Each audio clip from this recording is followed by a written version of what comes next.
Bien-aimés dans le Seigneur, je vous salue au nom de Jésus. C'est pour moi une joie ce matin d'être dans la maison du Seigneur et j'espère que c'est aussi pour vous un sujet de joie de vous retrouver là encore ce matin.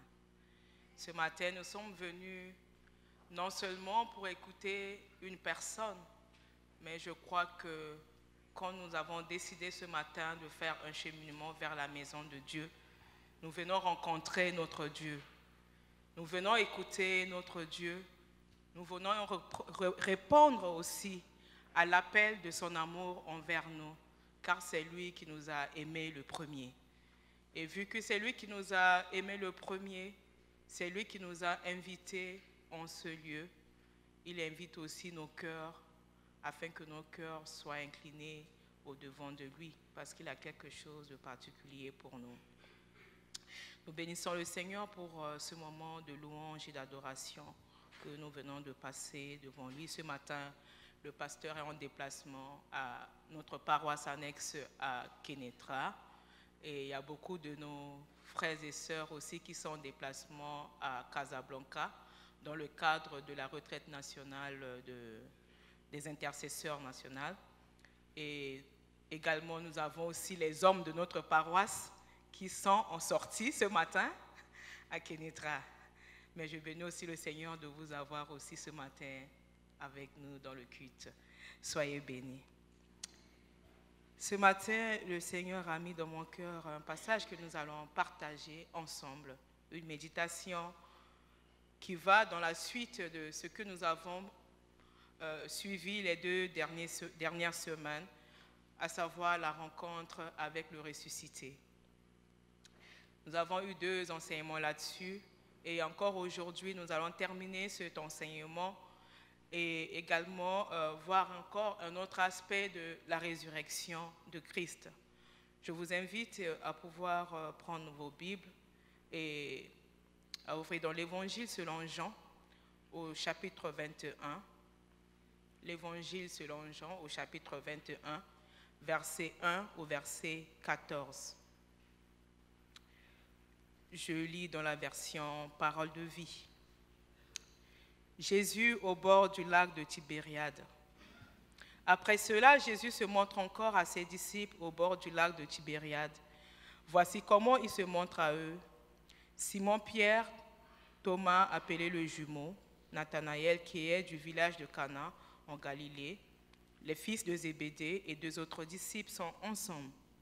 Simon-Pierre leur dit, « Je vais à la pêche. » Ils lui disent, « Nous aussi, nous venons avec toi. » Ils partent et ils montent dans la barque, mais cette nuit-là, ils ne prennent rien. Quand il commence à faire jour, Jésus se tient au bord de l'eau, mais les disciples ne savent pas que c'est Jésus. Jésus leur dit, « Hé les enfants, est-ce que vous avez du poisson ?» Ils lui répondent, « Non. » Jésus leur dit, « Jetez le filet à droite de la barque et vous trouverez. » Ils le jettent et ils prennent tellement de poissons qu'ils ne peuvent plus tirer le filet de l'eau. Alors le disciple que Jésus aime dit à Pierre, « C'est le Seigneur !» Quand Simon-Pierre entend « C'est le Seigneur », il mit son vêtement de dessus parce qu'il l'avait enlevé et il se jette dans l'eau. Les autres disciples reviennent avec la barque en tirant le filet plein de poissons. Ils ne sont pas très loin du bord, à 100 mètres environ. Ils descendent à terre et là, ils voient un feu avec du poisson dessus et du pain. Jésus leur dit, « Apportez donc quelques poissons que vous venez de prendre. » Simon-Pierre monte dans la barque et il tire sur la terre le filet plein de 153 gros poissons. Le filet ne se déchire pas. Pourtant, il y a beaucoup de poissons. Jésus dit aux disciples, « Venez manger. » Aucun des disciples n'ose lui demander « Qui es-tu » Ils savent bien que c'est le Seigneur. Jésus s'approche, il prend le pain et le donne aux disciples. Il leur donne aussi du poisson. C'est la 3e fois que Jésus se montre aux disciples depuis qu'il s'est réveillé de la mort. Parole du Seigneur. Comme je disais tout à l'heure, les 2 derniers dimanches, nous avons suivi l'enseignement sur la rencontre avec le ressuscité. Et ces enseignements nous ont permis de comprendre que la rencontre avec le ressuscité n'est pas question de le voir seulement, mais c'était une question de le... Amen, vous êtes des meilleurs élèves. Hein? Le pasteur Camille doit être fier de vous. Le texte que nous venons de lire encore ce matin nous parle de la 3e apparition de Jésus aux disciples, comme si les 2 autres ne suffisent pas. Que je qualifie aussi d'ultime rencontre, d'ultime apparition. C'est vrai qu'après sa résurrection, Christ est apparu aux femmes qui sont allées embaumer le corps. Elles croyaient partir trouver un Jésus qui était encore dans son linceul, enrôlé dans la pierre et qu'elle voulait honorer, un corps physique. Mais grande était leur tristesse et d'une part leur joie de savoir aussi que le Christ était ressuscité. Il est apparu à Marie de Magdala et aux disciples à l'absence de Thomas, puis en présence de Thomas. Ces derniers recevront le Saint-Esprit et une mission de leur maître qui sera celle d'aller propager la bonne nouvelle de la résurrection. Mais à la grande surprise de tous, Simon-Pierre et certains disciples dans le groupe reprirent leur barque. On va se rendre compte que durant la vie terrestre de Christ et dans son cheminement, le disciple Pierre apparemment a beaucoup d'influence sur les autres disciples. On pourra même remarquer que dans les évangiles, quand on doit citer les disciples de Christ ou les apôtres, on commence toujours par Simon. On a dit que Simon-Pierre et certains disciples dans le groupe, ils ont repris leur barque. Tous retournèrent à leurs anciennes occupations, à leur vie ancienne, comme si l'aventure avec Jésus était finie. Un cri de désespoir. Ils n'avaient pas encore réalisé aussi le sens de la mission que le Christ leur avait confiée. Étaient-ils découragés? On ne sait pas. Étaient-ils découragés par la disparition tragique de leur maître? N'avaient-ils plus besoin de continuer ce qu'ils avaient commencé avec Jésus? Ou alors étaient-ils fatigués de faire un travail qui ne leur rapportait rien? Parce que n'oublions pas que ces disciples, parmi eux, certains étaient des pécheurs de profession quand Jésus les avait identifiés, quand Jésus les avait appelés. On pouvait remarquer que Pierre, qui fait partie des disciples cités dans notre texte de ce matin, est un pécheur. On peut remarquer aussi que l'un des disciples qui a été cité aussi comme les fils de Zébédée, les 2 fils de Zébédée, sont aussi des pécheurs. Jean et Jacques sont aussi des pécheurs.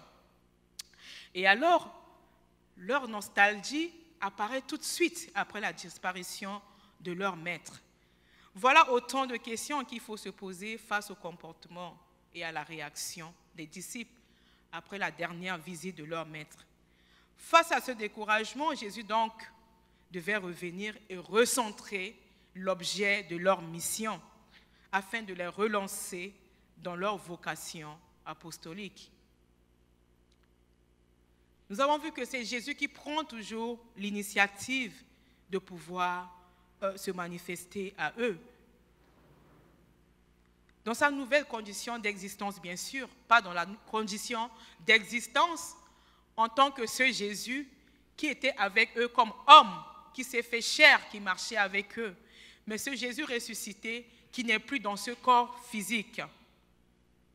Dans ce passage aussi, on peut remarquer que le lac de Galilée, qui est Tibériade, là où Jésus a rencontré les disciples, est un lieu, est un endroit d'activité des disciples, un lieu qui leur est familier, un endroit familier aux disciples, là où ils exerçaient aussi leur activité de pêche. Mais en revanche, ils sont moins familiers avec la personne du ressuscité, ce qui est bizarre. Alors que Jésus les avait localisés là, Jésus les avait identifiés là, comme pour la première fois, il les avait appelés de le suivre et qu'il allait faire d'eux des pêcheurs d'hommes. Amen. Au lieu de rester pêcheurs de poissons, Jésus avait changé l'orientation de leur profession. Mais ce récit ne se limite pas seulement à la seule pêche miraculeuse qui annonce la future mission des disciples. Leur future mission d'évangélisateur, il invite aussi à jeter le filet, un bref regard sur certains aspects de la vie chrétienne. C'est dans ce sens que nous allons vraiment nous concentrer encore ce matin. Ici, on constate que Jésus se présente pour une troisième fois. La spécificité de cette troisième fois d'apparition est que 3 parmi les disciples cités, comme je disais tout à l'heure, étaient des pêcheurs avant de rentrer dans le ministère. Et leur appel au ministère était vraiment évident. On peut remarquer qu'ils étaient au même endroit, autour d'un lac, stationnés des barques, et ils avaient aussi les mêmes défis. Ils n'avaient rien pris de la nuit, mais ils obéissent. Même résultat et même humilité, une pêche miraculeuse. Aller au pied de Jésus et confessant leur indignité. On a vu que Pierre s'habille. Pourquoi Pierre, qui était aussi avec les disciples, qui était même l'initiateur de ce déplacement, qui avait entraîné les autres vers le Maître, quand Jean lui a dit, Jean qu'on a nommé ici dans ce texte, le disciple que Jésus aimait. On peut se dire, mais c'est quoi cette histoire où Jean était qualifié parmi tant d'autres disciples comme le disciple que Jésus aimait? Cela fait allusion pour ceux qui sont parents de constater que c'est vrai que parfois dans la famille, on a plusieurs enfants. Mais il y en a qui estiment souvent que le papa ou la maman aime tel ou tel autre plus que moi. Et généralement, ça crée des frustrations. Et ces frustrations, on peut le remarquer aussi même dans la Bible, avec l'histoire de Caïn, Abel, tout ça. On peut remarquer plusieurs histoires dans la Bible ainsi. Mais on a dit ce disciple que Jésus aimait parce qu'il était toujours au pied du Maître. Il avait l'habitude, Jean, de s'asseoir et de poser sa tête sur le Maître. Et tellement qu'il était attaché au Maître, il s'est habitué à l'identité du Maître. Tellement qu'il était attaché au pied du Maître, il avait développé une sensibilité avec la personne de son Maître. Et c'est lui qui va dire aux autres, c'est le Seigneur. Et quand il a crié, c'est le Seigneur, la première réaction de Pierre, c'était de faire quoi? Il a couru. Il sentait qu'il n'était pas digne de pouvoir s'approcher du Maître. Il a couru pour se vêtir. Il s'est jeté à l'eau. Et tout de suite, Pierre aussi, c'était quelqu'un qui aimait le Christ. Il était le premier à prendre même le risque. Il s'est dit certainement, bien que je l'ai renié 3 fois, mais je vais aller vers lui quand même. Mais comme c'est le Maître, je ne peux pas m'approcher de lui n'importe comment. Je vais remettre ma tenue. Il était en tenue de pêche. Mais quand il a su que c'est le Maître, il a changé d'attitude. Il a couru, il s'est vêtu, il s'est jeté à l'eau. La parole nous le dit. Il commençait à s'avancer pour être le premier à pouvoir rencontrer le Maître. Quel désir ardent, quel renversement de la situation. Pierre a couru. Et alors, encore, on voit combien de pêches miraculeuses Jésus a-t-il opéré. D'après les évangiles, il y en a eu 2. Il y avait une qui était relatée dans le Luc 5 et qui se termine par la phrase de Jésus qui invitait Pierre désormais à paître ses brebis. Il lui a dit, désormais, tu seras pêcheur d'hommes. Il établissait ainsi une relation entre les poissons et les êtres humains à évangéliser. Pourquoi était-il encore retourné dans leur activité du moment où ce Pierre, Jésus l'avait interpellé, Jésus lui a dit d'abandonner, que désormais il allait être pêcheur d'hommes. Est-ce que Jésus avait-il besoin de se présenter encore à lui personnellement en tant que prêtre pour le ramener et le remettre dans le champ de la mission. Nous allons essayer de réfléchir dans une première partie de cette méditation sur le sous-thème « Retourner en arrière n'amène que le malheur ». Retourner en arrière n'amène que le malheur. On va voir la situation de Pierre, Jean et Jacques. Jésus n'est plus constamment avec eux. Il a fait quelques apparitions précédentes qui ont confirmé sa résurrection. Ils sont retournés en Galilée, sur le bord du lac. L'appel de Jésus les a appelés à participer à la construction de l'Église et à devenir des pêcheurs d'hommes. Nous n'avons pas été très compétents avec Jésus. Certainement, c'est des questions qui se posaient. Nos compétences sont ailleurs. Nos compétences se retrouvent dans notre pêche. Le désir de revenir à la routine bien connue. Je vais pêcher. La vie doit continuer après tout ce qu'ils ont connu. Il faut manger. Notre métier est d'être pêcheurs. Retournons en arrière à ce que nous savons bien faire. L'espoir du travail pour prendre soin d'eux-mêmes. Ils ont oublié que le maître prenait aussi soin d'eux quand ils avaient décidé de le suivre. Repartir sur l'eau, relancer les filets, faire une bonne prise. Partant, la mer est belle, embarquons-nous, pêcheurs. Guidons notre nacelle, ramons avec ardeur. La déception de ne rien prendre malgré tous les vieux trucs de leur passé. Est-ce que cela ne nous fait-il pas réfléchir au zèle que nous avons au début quand nous avons rencontré le Seigneur? Quand nous avons eu notre première conversion, on avait ce zèle-là d'aller annoncer l'évangile. On avait ce zèle-là certainement de témoigner Christ à nos prochains. On avait ce zèle-là de pouvoir témoigner qui on a rencontré dans notre vie, à nos parents, à nos amis, à nos connaissances. Est-ce que le même zèle demeure encore aujourd'hui? Est-ce que le même zèle demeure encore après tant de déceptions que certainement nous pouvons rencontrer dans notre vie? Des déceptions que nous pouvons rencontrer même dans l'Église. Est-ce que nous avons le même zèle, le même courage de continuer la mission que le Seigneur nous a confiée? Ou c'est la routine du quotidien qui commence à nous gagner et nous appelle encore à revenir en arrière dans notre ancienne vie? Certainement, on peut trouver que la marche avec Christ est très difficile parce que cela nécessite beaucoup de renoncement. Renoncement à notre passé, renoncement à notre histoire, renoncement à ce qui nous faisait vivre, renoncement à des choix difficiles.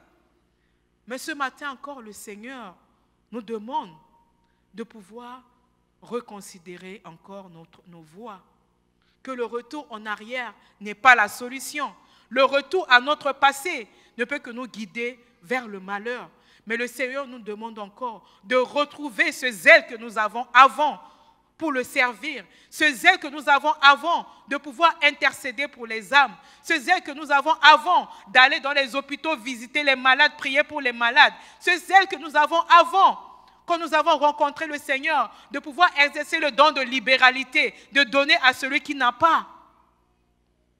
Ce zèle que nous avons avant de courir dans la maison du Seigneur, quand on appelait pour venir servir. Le Seigneur nous appelle encore à cela ce matin. Si nous avons perdu ce zèle, le Seigneur est encore amour. On a vu que Jésus est revenu encore vers Pierre et les autres. Il les a recentrés encore, il les a réhabilités et il a recentré encore leur activité. C'est vrai que nous avons toujours cette pression de retourner en arrière plutôt que de faire confiance à Jésus. Nous nous sentons aussi comme les disciples incompétents à prendre soin des troupeaux que le Seigneur met à notre disposition, à ceux-là qui nous envoient évangéliser. Nous ne nous voyons pas à la hauteur pour faire l'œuvre à laquelle le Seigneur nous a appelés. Nous sommes désappointés, conscients de nos manques, de nos insuccès, de notre manque de foi. Parfois, l'adversité veut nous décourager. Il nous fait penser que nous n'avons pas la victoire, alors que nous savons que nous prions un Dieu qui est ressuscité, un Jésus qui est ressuscité, qui n'est plus d'entre les morts, mais qui vit d'éternité en éternité et qui est la clé de notre succès. Amen.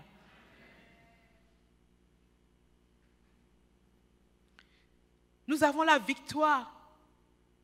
Et Jésus veut aussi nous laisser, pas seulement avec un sentiment de culpabilité et d'incompétence à le servir. Ne retournons pas en arrière. Ne disons pas que je ne suis pas la meilleure personne pour être appelé à être dans ce service.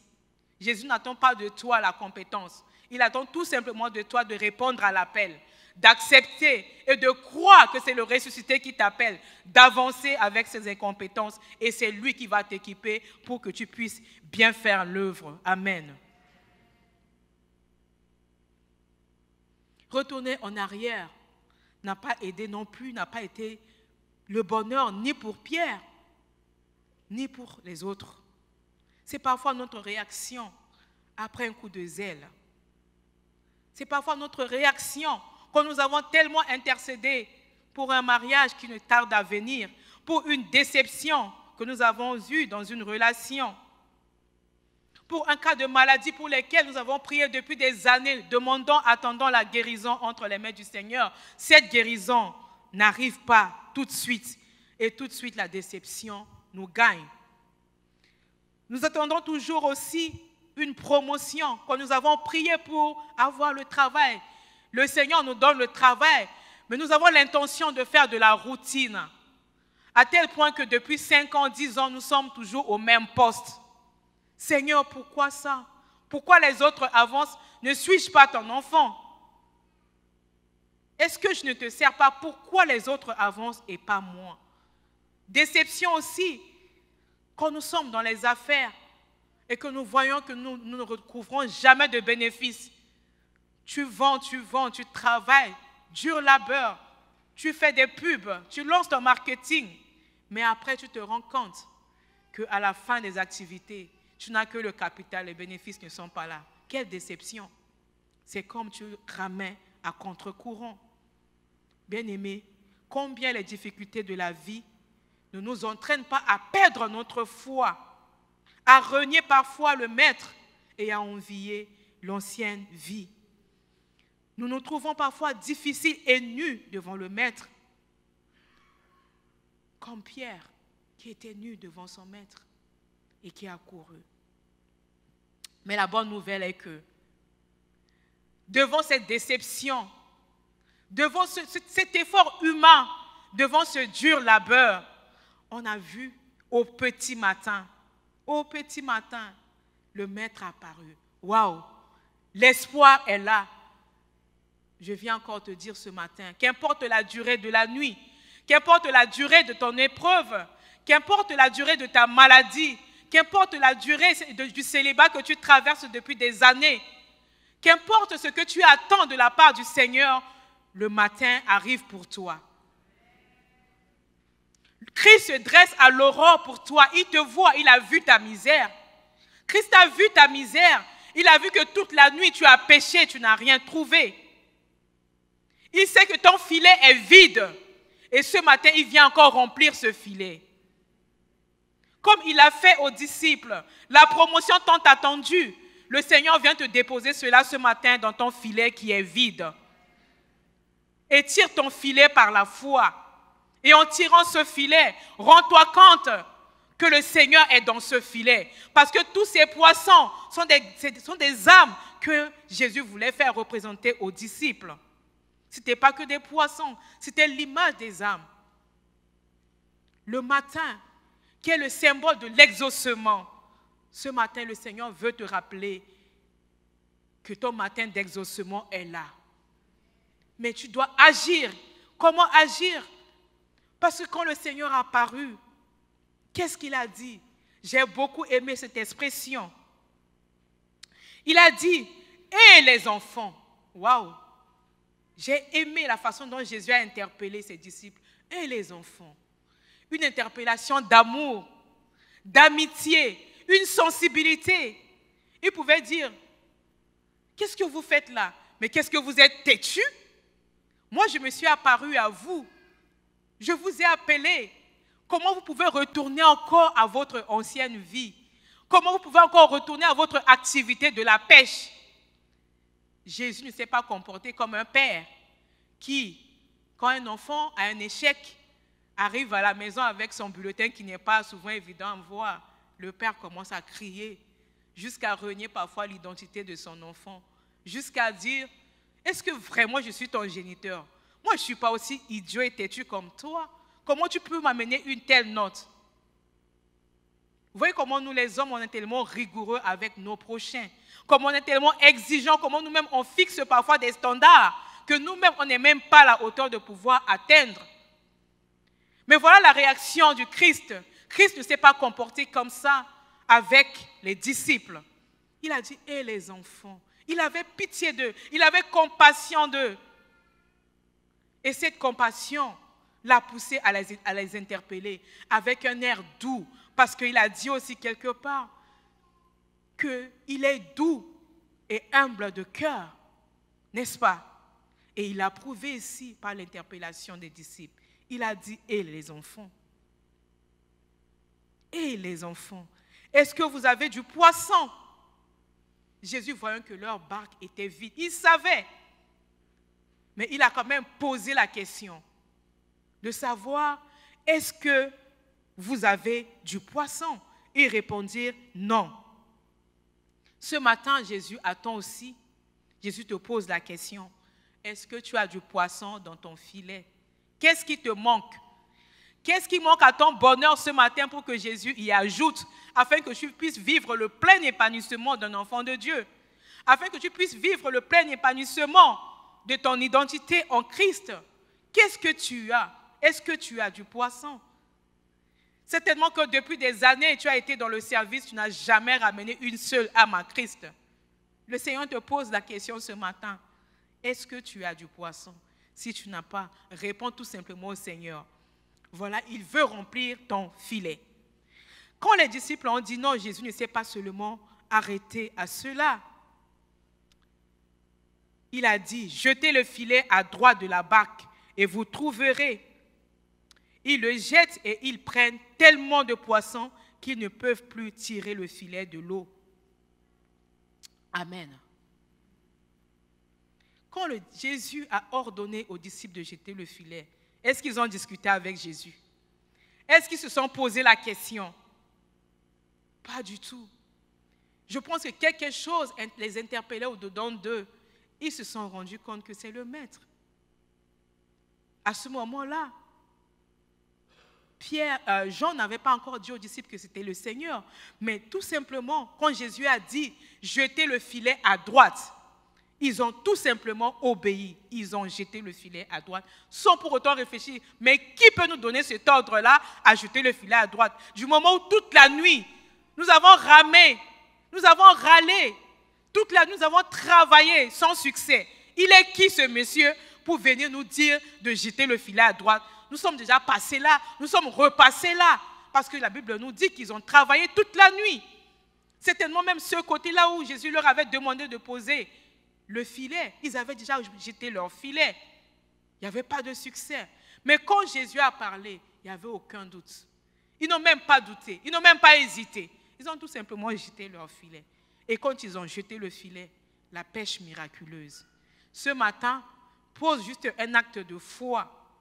Dis seulement à Jésus que ton filet est vide. Dis seulement à Jésus que ton cœur est vide. Dis seulement à Jésus que tu es dépassé par tous ces problèmes que tu endures. Dis seulement à Jésus ce dont tu as réellement besoin. Et avance selon sa parole. Pose seulement l'acte. Si tu as demandé peut-être de poser un acte de libéralité, pose seulement cet acte de libéralité. Si tu as demandé seulement, va déposer ton CV. Va déposer ton CV. Là où tu ne crois pas, là où tu ne t'y attends pas, c'est là où le travail t'attend. Là où tu as déjà déposé depuis plusieurs mois, on ne t'a pas appelé, le Seigneur te dit aujourd'hui, va encore déposer. Ose encore.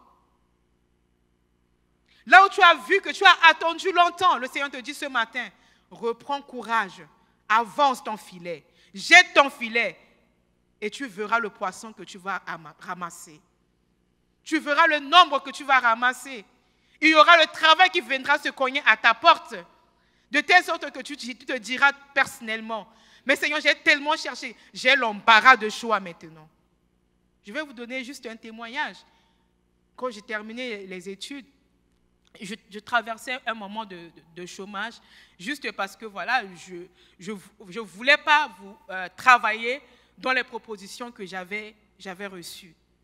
Et après, j'étais plongée dans un chômage de telle sorte que je commençais à faire du freelance.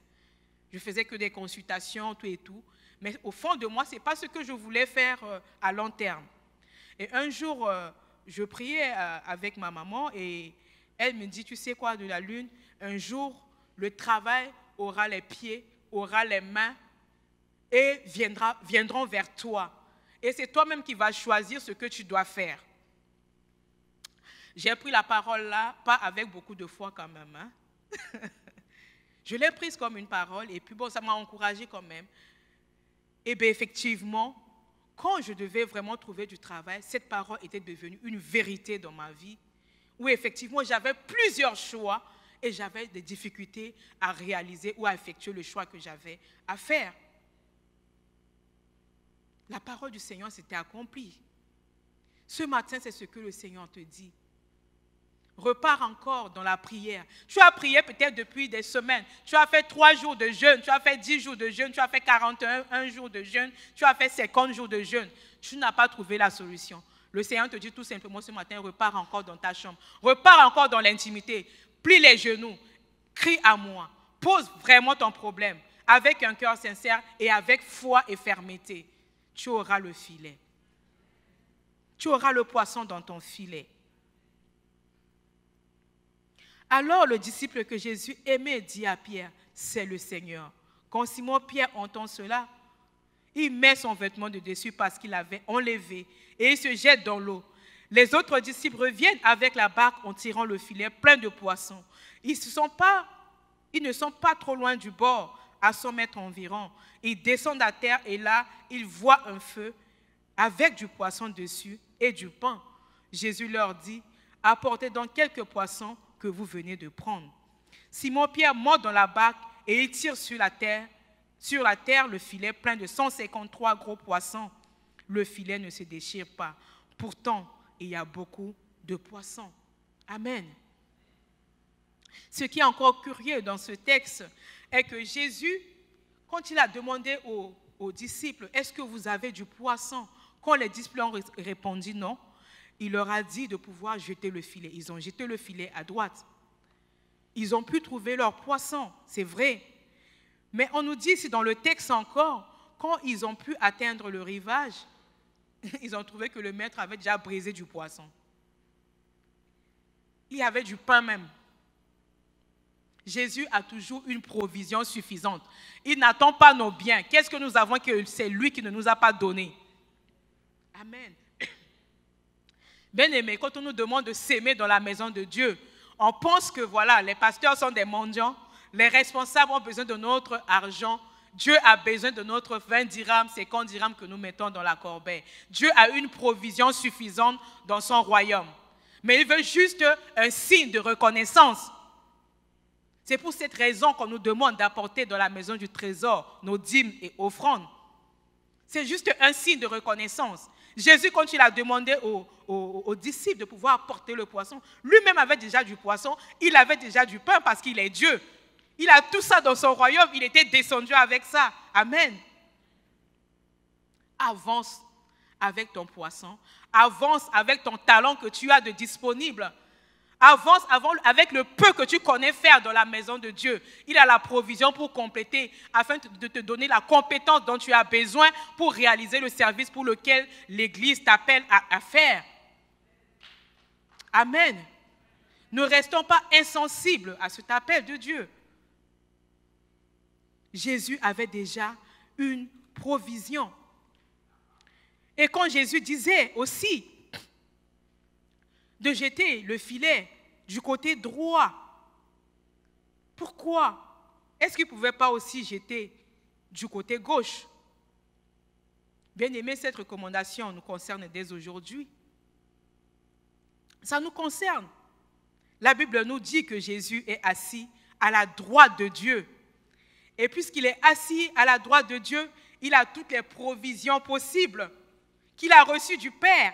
Et il est descendu avec cette provision pour toi ce matin.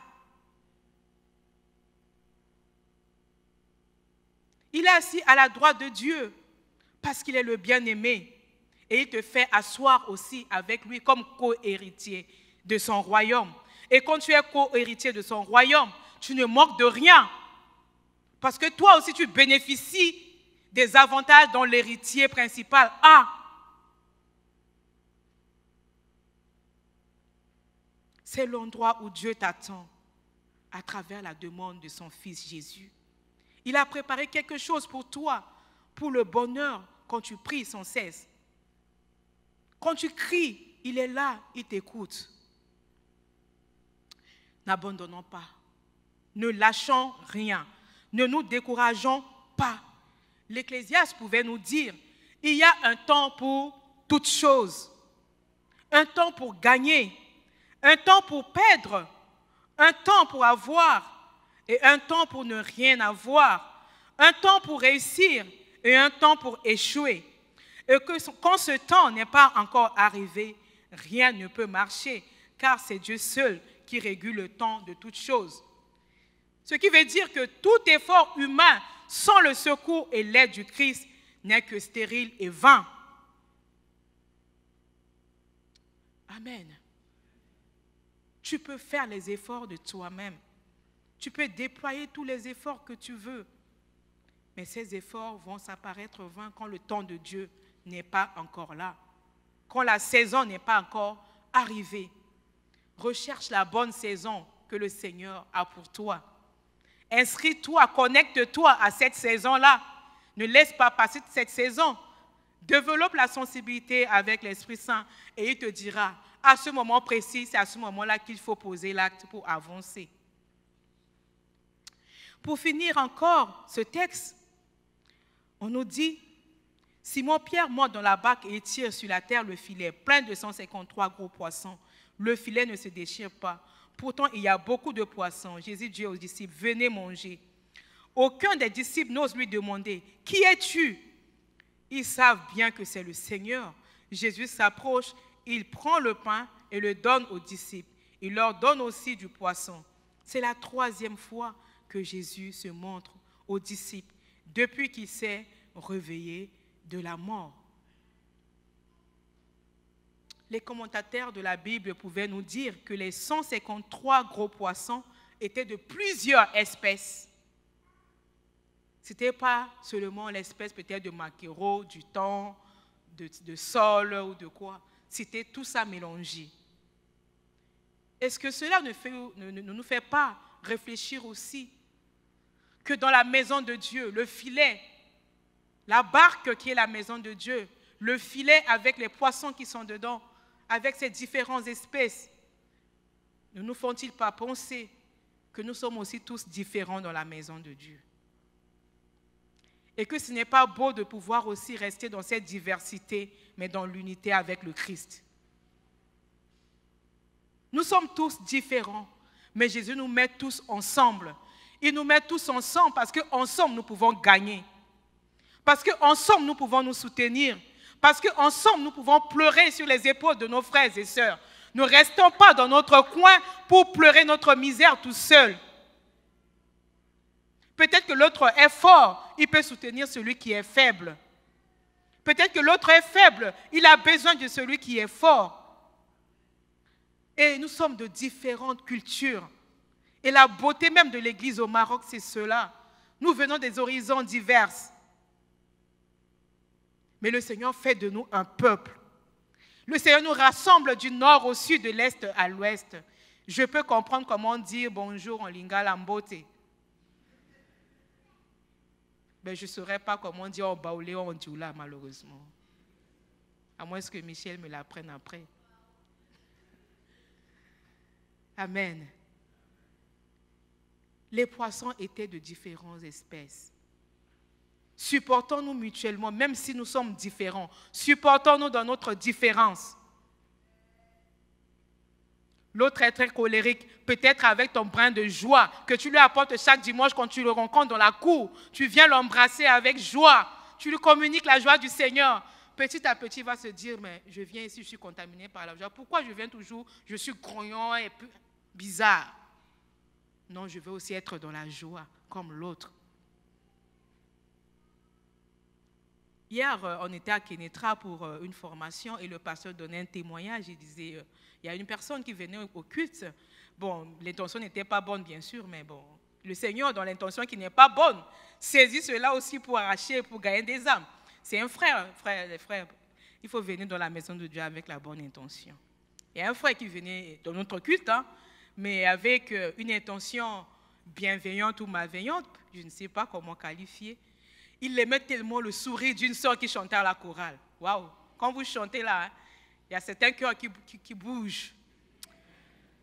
Et alors, il dit, pasteur, en tout cas, quand je viens au culte, quand cette sœur-là chante à la chorale, vraiment, je suis troublé. Mais j'aime bien sa joie. Même pas seulement à l'église, mais en dehors de l'église, elle communique tellement la joie que je viens souvent à l'église pour la voir. Le pasteur lui a dit, ne viens pas seulement pour voir, viens et crois. Amen. Bien-aimés, dans nos différences, cherchons à pousser ceux qui sont en bas vers le haut. Dans notre différence, même quand tu es en haut, descends, rabaisse-toi au niveau de ceux qui sont bas. Et ensemble, nous pouvons cheminer. Dans cette différence, je pense que les disciples, après que Jésus soit parti, parce qu'il n'est pas resté avec eux indéfiniment, puisqu'il était déjà dans la gloire du Père, il est venu juste pour les secourir, pour compatir aux cris de leur détresse. Mais je pense qu'ils ont tous mangé ces poissons qui sont de différentes espèces. Christ doit être le centre de notre unité. Christ doit être le centre de notre rencontre encore ici. Christ doit être au centre de notre service. Comme les apôtres, nous avons une vie parfois bien remplie avec les occupations de toutes sortes qui ne manquent pas, surtout dans ce pays où ce n'est pas facile d'avoir de l'aide, où on n'a pas un cousin, on n'a pas quelqu'un à côté pour nous aider dans nos tâches quotidiennes. Mais est-ce que cela nous rassasie? Nous courons de droite à gauche dans notre désir de nous réaliser pleinement. N'avons-nous pas l'impression de revenir toujours les mains vides lorsque nous allons pécher dans notre vie à la recherche de ce qui peut nous rendre heureux? Dans tout le travail que nous accomplissons, dirait Jésus à ses disciples, avez-vous tout ce qu'il faut pour nous nourrir intérieurement, spirituellement, humainement? Est-ce que le filet de notre vie rapporte bien des besoins? Quels sont ceux que le Christ peut habiter? Pas tous sans doute, mais peut-être un besoin en particulier. Peut-être que nous avons juste besoin de parler, d'avoir quelqu'un avec qui parler. Ça peut être un besoin. Peut-être que nous avons seulement besoin d'être écoutés parce que quelque chose nous brise le cœur. On a besoin de se confier.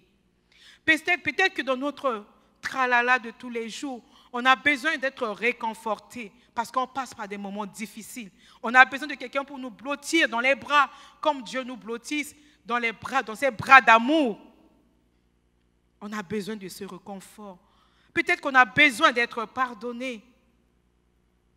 Le ressuscité a demandé aux apôtres de retourner au péché, mais cette fois-ci avec l'ordre de jeter le filet à droite de la barque. La réponse a sans doute exigé de leur part beaucoup de confiance, mais c'est là qu'ils ont trouvé une grande quantité de poissons. Lorsque la vie nous paraît terne, décevante, insatisfaisante, ne se pourrait-il pas que le ressuscité nous demande de revisiter ces situations, de jeter un nouveau regard sur notre quotidien, un regard un peu plus précis, un regard autre, le regard de la foi. C'est à l'aide de ce regard que l'on peut reconnaître les signes de la présence active du ressuscité dans le déroulement de nos jours. De même que les disciples bien-aimés, fait part aux autres de sa reconnaissance du ressuscité en leur disant « c'est le Seigneur ». Disons aux autres « c'est le Seigneur que nous avons rencontré dans notre détresse ». C'est le Seigneur qui a apporté, c'est le ressuscité qui a apporté le changement dans nos vies. C'est le ressuscité qui a guéri nos souffrances. C'est le ressuscité qui a guéri nos blessures.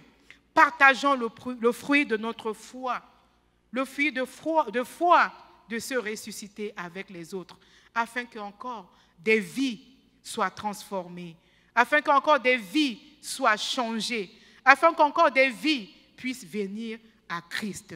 Amen. C'est pourquoi ce matin, j'aimerais intituler le thème de notre méditation. Jésus, la source de notre succès. Pas quelqu'un d'autre. Le ressuscité, la source de notre succès. L'homme du lac de Tibériade, la source de notre succès. Il est la source de ton succès ce matin. Si tu lui fais confiance, si tu avances avec foi et fermeté, c'est celui-là qui est la clé et la source de ton succès. Soyez bénis au nom de Jésus.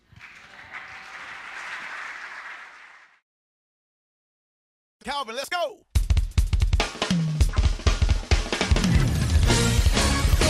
Woo! Yeah. This song right here, we coming out past